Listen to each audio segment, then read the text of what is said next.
mga kaganapan sa ating mga mandirigma na nagbabantay sa buong kapuluan.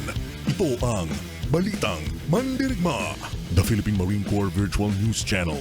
Sa ulo ng mga balita, simultaneous send-off ceremony ng mga Marines para sa barangay at SK Elections 2023 isinagawa. Commandant Philippine Marine Corps bumisita sa lalawigan ng Tawi-Tawi. Mga kasundaluhan at dating MILF commanders nagkaisa para sa mapayapang halalan sa Maguindanao del Norte. Joint Change of Command Ceremony ng Service Support Battalion at Marine Corps Assault Boat Battalion isinagawa. Joint Graduation Exercise ng Marine Non-Commissioned Officer Leadership Course at Marine Basic Non-Commissioned Officer Leadership Course isinagawa sa Ternate, Cavite. Marine Battalion Landing Team 4 nagdiwang ng kanilang ika-39 na anibersaryo. First Marine Brigade sinuportahan ng Strategic Planning Workshop tungkol sa community-based farming para sa Iranon Corridor. Voluntaryong pagsuko ng mga armas nangyari sa Tawi-Tawi. Ika-51 taong pagkakatatag ng Marine Battalion Landing Team 2, ginunita. Pagpapasinaya sa kanilang bagong pasilidad idinaos ng 4th Marine Brigade. Pagbisita sa mga sugatang sundalong marino sa iba't ibang military hospital isinagawa. Kasama ng inyong tagapagbalitang mandirigma, Second Lieutenant Jenny C. Ray, Philippine Navy Marines, ito ang Balitang Mandirigma. Magandang araw! Ako si Second Lieutenant Jenny May C. Ray, Philippine Navy Marines ng Marine Corps Public Affairs Office at ito ang Balitang Mandirigma. Simultaneous send-off ceremony ng mga Marines para sa Barangay at SK Election 2023 isinagawa. Nagkaroon ng simultaneous send-off ceremony sa buong bansa kaugnay sa Barangay at SK Election 2023 kasama ang inyong Marines mula sa iba't ibang unit at iba pang law enforcement group ay naatasang magbantay para sa ligtas, mapayapa at matagumpay na halalan. Commandant Philippine Marine Corps bumisita sa lalawigan ng Tawi-Tawi. Bumisita sa lalawigan ng Tawi-Tawi ang Commandant ng Philippine Marine Corps at nakipagpulong sa gobernador ng lalawigan na si Honorable Ismael Mangisali Al-Haj noong ika-22 ng Oktubre taong kasalukuyan. Tinalakay sa pagbisita ang kapayapaan at seguridad sa lalawigan, gayon din ang mga update sa paghahanda ng sektor ng seguridad para sa barangay at SK elections. Nagpasalamat si Honorable Al-Haj sa mga Marines ng Tawi-Tawi sa pagpapanatili ng kapayapaan at kaayusan ng lalawigan. Dumako naman tayo sa mga balita ng ating mga mandirigma mula sa iba't ibang bahagi ng ating bansa. Mga kasundaluhan at dating MILF commanders nagkaisa para sa mapayapang halalan sa Maguindanao del Norte. Alamin natin ang detalye ng balitang yan mula sa ating tagapagbalitang mandirigma, Private First Class John de Ray Abragan, Philippine Navy Marines. Mga kasunduluhan at dating MILF commanders nagkaisa para sa mapayapang halalan sa Maguindanao del Norte. Sa makabuluhang hakbang tungo sa kapayapaan at pagkakaisa, matagumpay na naisagawa ng Joint Task Force Central. Sa pangunguna ni Assistant Division Commander Brigadier General Nasir P. Lidasan, Philippine Army, kasama ang 1st Marine Brigade Commander na si Brigadier General Eric A. Makaambak, Philippine Navy Marines, at mga dating MILF commanders. Ang napakahalagang pangyayaring ito ay naganap sa himpilan ng 1st Marine Brigade, Camp Iranon, Maguindanao del Norte noong ika-23 ng Oktubre, taong kasalukuyan. Ang usapan ay naglalayong maiwasan ang sakuna, tiyakin ang kaligtasan ng mapayapang halalan ng Barangay at Sangguniang Kabataan Elections 2023 sa loob ng 1st Marine Brigade Area of Operations. Ang kaganapan ay minarkahan ng paglagda sa Wall of Commitment, kabilang sina Honorable Anwar P. Alamada, Police Major General Victor K. Wachakan, Honorable Butch P. Malang, at Honorable Abubakar Jimmy Balitok. Binigyang diin ng kaganapang ito ang pangako ng lahat ng partidong kasangkot na itaguyod ang kapayapaan at seguridad sa paparating na halalan na dapat maging patas at maayos. Ako si Private First Class Judenry Abrogan, Philippine Navy Marines, ang tagapagbalitang mandirigma ng Marine Corps Public Affairs Office. Ito ang Balitang Mandirigma. Joint Change of Command Ceremony ng Service Support Battalion at Marine Corps Assault Boat Battalion isinagawa. Ang buong detalye ng balitang yan ihahatid sa atin ng ating tagapagbalitang mandirigma, Corporal Nino Cordova, Philippine Navy Marines. Joint Change of Command Ceremony ng Service Support Battalion at Marine Corps Assault Boat Battalion isinagawa. Isinagawa ang Joint Change of Command Ceremony ng Service Support Battalion at Marine Corps Assault Boat Battalion noong ika-23 ng Oktubre taong kasalukuyan sa headquarters ng Service Support Battalion sa Zamboanga City. Ang nasabing aktibidad ay dinaluhan ni Brigadier General Nestor E. Narag, Philippine Navy Marines, ang commander ng Combat Support Brigade bilang kinatawan ni Major General Arturo G. Ruas, ang commandant ng Philippine Marine Corps. Si Lieutenant Colonel Robin P. Matiliano Jr., Philippine Navy Marines, ang outgoing commanding officer ng Service Support Battalion na pinalitan ni Lieutenant Colonel Richard C. Cordero, Philippine Navy Marines. Samantala, si Lieutenant Colonel Arnel Dewey P. Estuliote, Philippine Navy Marines naman ang pumalit kay Lieutenant Colonel Dino Hudson P. Aznar, Philippine Navy Marines bilang officer ng Marine Corps Assault Boat Battalion. Ang mga nasabing unit ay may malaking tungkulin sa paghahatid ng pangunahing serbisyo pagdating sa amphibious operations at iba pang misyon ng Philippine Marine Corps. Ako si Corporal Nino Cordova, Philippine Navy Marines, tagapagbalitang mandirigma ng Marine Corps Public Affairs Office at ito ang Balitang Mandirigma. Isang malungkot na balita, dating komanda ng Philippine Marine Corps, pumanaw na. Pumanaw na ang ika-20 komanda ng Philippine Marine Corps na si Lieutenant General Emmanuel R. Teodosio, Philippine Navy Marines, retired sa edad na 73 anyos nito lamang ika-23 na Oktubre taong kasalukuyan. Ang dating komandan ay marangal na tinanggap sa headquarters Philippine Marine Corps at inalayan ng banal na misa bilang pagpupugay sa kanyang serbisyo at malaking kontribusyon sa Philippine Marine Corps. Siya ay inihatid sa kanyang huling hantungan noong ika-28 na Oktubre taong kasalukuyan sa libingan ng ating mga bayani.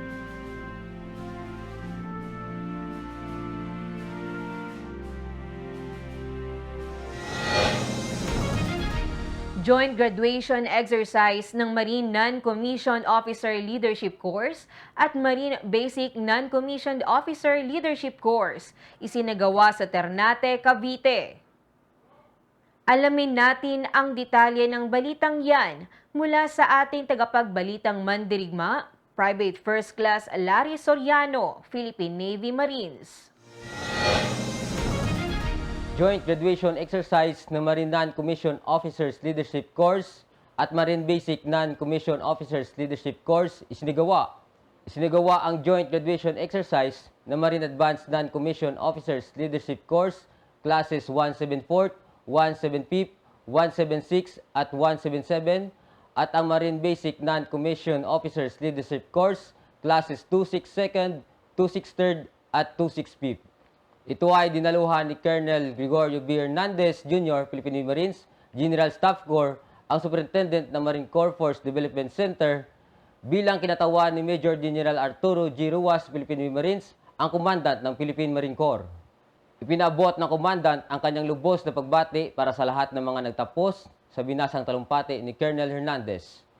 Ani niya, Philippine Marine Corps, mabuhay ang miyembro ng graduating classes Marine Advanced NCO Leadership Course 174 to 177 and Marine Basic NCO Leadership Course 262 to 265.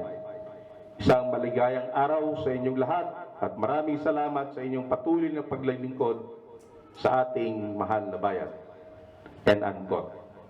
That was the message of our Commandant, Philippine Marine Corps. And again, congratulations and be safe while you enjoy your much needed academic break and long holiday break. Congratulations. ang mga nasabing kurso ay bahagi ng career course ng mga Marines. Kinakailangan nilang pagdaanan ang lahat ng mga ito para magamit nila sa pang-araw-araw na serbisyo, lalo na sa pagdating sa leadership. Sina Staff Sergeant Erben Glenn S. Gornes, Staff Sergeant Maribel S. Taguranao, Staff Sergeant Rona Onasul, at Staff Sergeant Herbert Domingo ang nanguna sa 4 na class ng Marine Advanced Non-Commissioned Officer Leadership Course, samantalang sina Corporal Raymond Bidjola, Corporal Genevieve N. Gutwal, Corporal Brian M. Cruzado, at Corporal Edgar M. Laurino naman ang nanguna sa 4 na class ng Basic Non-Commissioned Officers Leadership Course.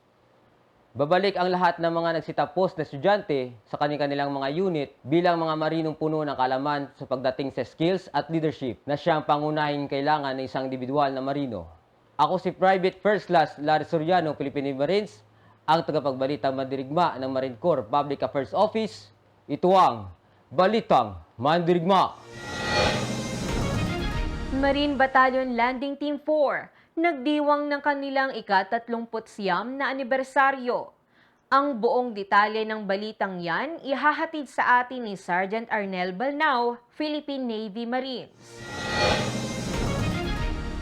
Marine Battalion Landing Team 4 nagdiwang ng kanilang ika-39 na anibersaryo.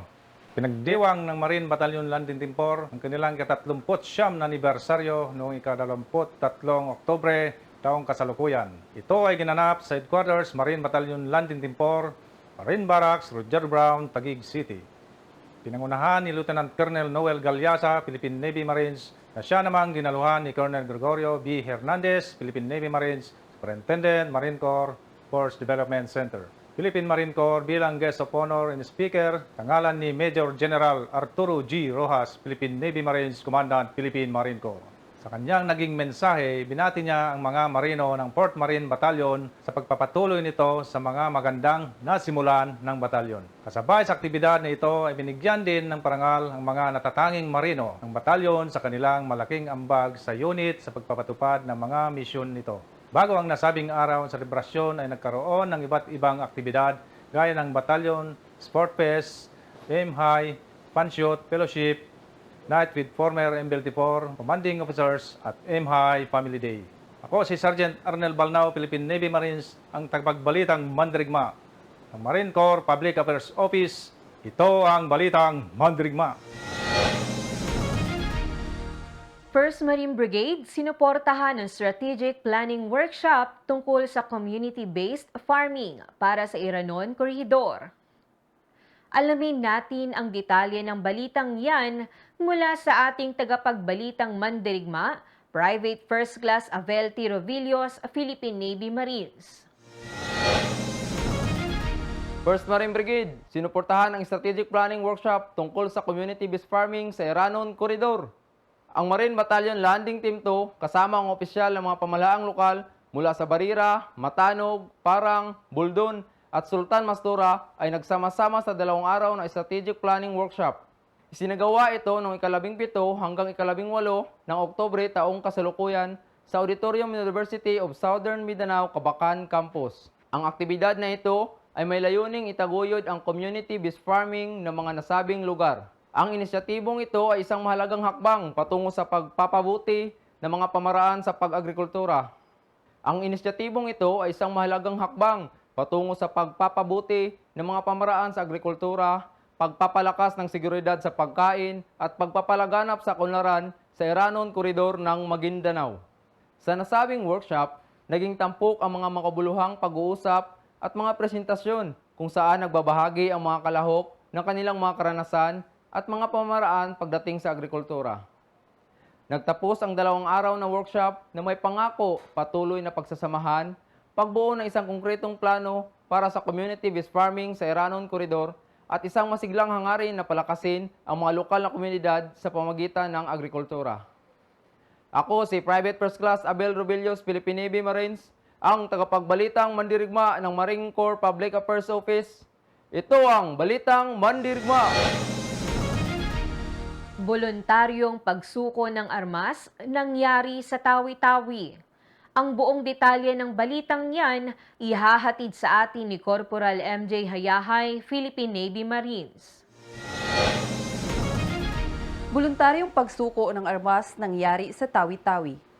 Alinsunod sa paghahanda para sa Barangay at Sangguniang Kabataan Elections 2023 at sa pinaigting nitong kampanya sa Small Arms and Light Weapons Program ng gobyerno, 11 katao mula sa iba't ibang munisipalidad ng Tawi-Tawi ang kusang isinuko ang kanilang mga di-rehistradong baril sa pamamagitan ng 2nd Marine Brigade sa ilalim ng pamumuno ni Brigadier General Romeo T. Racadio noong ika-27 ng Oktubre taong kasalukuyan.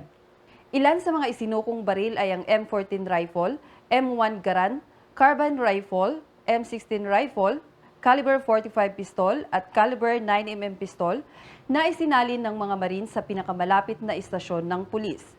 Nagkaroon ng formal na turnover ceremony na siyang dinaluhan ng mga kinatawan ng mga lokal na pamahalaan at iba pang ahensya. Ang lahat ng mga nagsuko ng armas ay nakatanggap ng mga grocery items at tulong pinansyal mula sa lokal na pamahalaan at Ministry of Social Services and Development ng Tawi-Tawi. Sa kanyang naging talumpati ay binigyang diin ni Brigadier General Racadio na ang pagpapasuko ng mga di-rehistradong baril ay bahagi ng programa ng Office of the Presidential Advisor on Peace, Reconciliation and Unity, gayon din ang mahigpit na pagpapatupad ng COMELEC gun ban. Kung kaya't, hinikayat niya ang lahat ng mga mamamayan ng Tawi-Tawi na may mga di-rehistradong baril na isuko na ito sa pinakamalapit na pasilidad ng militar o pulisya. Ako si Corporal MJ Hayahay, ang tagapagbalitang mandirigma ng Marine Corps Public Affairs Office. At ito ang Balitang Mandirigma. Ika-51 taong pagkakatatag ng Marine Battalion Landing Team 2, Ginunita ng Marine Battalion Landing Team 2 ang kanilang ika-51 taong pagkakatatag na may temang 51 Years Strong, Honoring Excellence in Service noong ika-11 ng Oktubre taong kasalukuyan. Ang nasabing pagdiriwang ay dinaluhan ni Colonel Salde A. Duneda, Philippine Navy Marines General Staff Corps Deputy Brigade Commander ng 1st Marine Brigade bilang panauhing pandangal at tagapagsilita kasama ang local chief executive mula sa area of operation ng unit na kinabibilangan ng mga munisipalidad ng Parang, Matanog, Buldon, Barira at Sultan Mastura, pati na rin ang iba't iba pang mga ahensya at otoridad mula sa lokal na pamahalaan upang magbigay pugay sa mahalagang serbisyo na ibinigay ng Marine Battalion Landing Team 2 sa komunidad. Sa kanyang talumpati, pinuri ni Colonel Salde A. Duneda, Philippine Navy Marines General Staff Corps ang Marine Battalion Landing Team 2 sa kanilang walang sawang dedikasyon sa pagpapanatili ng kapayapaan at seguridad sa Maguindanao. Binigyang parangal ng Marine Battalion Landing Team 2 ang mga partner stakeholders na walang sawang sumusuporta sa mga layunin ng batalyon, gayon din ang mga dedikadong tauhan ng nasabing batalyon para sa kanilang kahusayan sa pagganap ng kanilang mga tungkulin. Sa paggunita ng Marine Battalion Landing Team 2 sa kanilang ika-51 taong anibersaryo ay mas lalo pa nitong pinalakas ang kanilang pangako na harapin ang mga hamon at manatiling matatag sa 51 taon na pagkakatatag. Patuloy nilang itinataguyod ang mga pagpapahalaga sa dangal, tungkulin at di matitinag na serbisyo sa mga Pilipino at sa bansa. Pagpapasinaya sa kanilang bagong pasilidad, idinaos ng 4th Marine Brigade. Alamin natin ang mga balitang yan mula sa ating tagapagbalitang mandirigma, Private First Class Chris Ivan Solmirano, Philippine Navy Marines. Pagpapasinaya sa kanilang bagong pasilidad, idinaos ng 4th Marine Brigade. Naganap ang makasaysayang pagpapasinaya sa bagong pasilidad ng 4th Marine Makusog Brigade, ang track and football field at golf driving range nito noong ika-11 ng Oktubre taong kasalukuyan sa pamumuno ni Brigadier General Vicente P. Blanco III, Philippine Navy Marines. Ito ay dinaluhan ni Mateo Marcos Manotok, Gobernador ng Ilocos Norte, at Cecilia Araneta Marcos, ang Vice Gobernador. Kasama rin sa dumalo sa pagpapasinayang ito si Lieutenant General Fernel G. Buca, Philippine Air Force, ang Commander ng Northern Luzon Command. Ang naturang pagpapasinaya ay binasbasan ni Reverend Father Philip Anthony Di Magiba, ang Kura Paroko ng San Juan Bosco ng Dingras, Ilocos Norte, na isa ring Marine Reservist. Ayon kay Brigadier General Blanco III, Philippine Navy Marines, ang mga bagong pasilidad ay naisa katuparan sa tulong na rin ng lokal na pamahalaan at ng mga kabataan sa komunidad. Ang nasabing proyekto ay bukas sa mamamayan sapagkat layunin nitong isulong ang kahalagahan ng sports upang mailayo ang mga kabataan sa mga masasamang gawain at mapalakas ang relasyon sa komunidad upang mapanatili ang kaayusan at kapayapaan. Kasabay nito, itinaon na rin ni Cecilia Araneta Marcos, Vice Gobernador ng Ilocos Norte, ang makabuluhang pagsasalin ng mga kagamitan sa 4th Marine Brigade para sa humanitarian assistance and disaster response operation na dagdag na tulong para sa kahandaan sa panahon ng kalamidad na isa sa isinasulong na programa ng probinsya ng Ilocos Norte. Ako si Private First Class Chris Ivan Solmirano, ang tagapagbalitang mandirigma ng Marine Corps Public Affairs Office. Ito ang Balitang Mandirigma. Pagbisita sa mga sugatang sundalong marino sa mga iba't ibang military hospital isinagawa. Ang buong detalye ng balitang yan ihahatid sa atin ni Corporal MJ Hayahay, Philippine Navy Marines. Pagbisita sa mga sugatang sundalong marino sa iba't ibang military hospital isinagawa. Isinagawa ang tradisyonal na pagbisita ng Philippine Marine Corps sa mga sugatang sundalong marino sa iba't ibang military hospital noong ika-28 ng Oktubre taong kasalukuyan. Ito ay pinangunahan ni Deputy Commandant Philippine Marine Corps, Brigadier General Jimmy D. Larida, Philippine Navy Marines, bilang kinatawa ni Commandant Philippine Marine Corps, Major General Arturo J. Rojas, Philippine Navy Marines. Kasama naman sa mga bumisita ang ilang miyembro ng Philippine Marine Corps Officers Spouses Association Incorporated o PM-COSAI na may mga programa rin para sa mga wounded Marine Warriors. Ang nasabing pagbisita ay bilang bahagi ng mga aktibidad ng Philippine Marine Corps para sa nalalapit nitong pagdiriwang ng ika-73 kaarawan. Ang aktibidad na ito ay naglalayong parangalan ang walang patid na sakripisyo ng magigiting na mga wounded Marine Warriors na walang pag-iimbot na naglilingkod sa bayan. Ayon sa isang nakapanayam na Marine Wounded Warrior ng Balitang Mandirigma, maraming salamat sir sa ibinigay mo na regalo sa amin. Kahit hindi ka nakarating, pinaramdam mo pa rin sa amin sir yung pag-aalala at pinakita mo rin sa amin sir na concern pa rin sa amin yung buong Marine Corps sir. Kasama ng yung mga kasamahan ko dito sir, nagpapasalamat kami sa iyo na kahit pa paano hindi nyo kami nakakalimutan na nandito sa hospital. Hindi man kami maka-attend ng Marine birthday sir. Happy birthday sa Marine Corps. At thank you sa nakarating sa amin na regalo sir. bilang pasasalamat, inihandog ng Philippine Marine Corps sa mga sugatang mandirigma ang maagang pamasko na naglalayong pasiglahin ang kanilang loob sa panahon ng kanilang proseso ng pagpapagaling. Ako si Corporal MJ Hayahay, ang tagapagbalitang mandirigma ng Marine Corps Public Affairs Office. At ito ang Balitang Mandirigma. Good news naman po tayo. Patuloy pa rin pong tumatanggap ang Philippine Marine Corps ng mga aplikante para sa mga gustong mag-apply sa Marine Basic Course at Naval Officer Candidate Course. Tumatanggap din ng aplikante para sa Civilian Human Resource sa posisyon ng Accountant 1. Para sa karagdagang detalye kung paano at saan mag-a-apply, maaari kayong bumisita sa official FB page ng Philippine Marine Corps o hindi kaya ay tumawag sa mga numero na makikita sa inyong mga screen.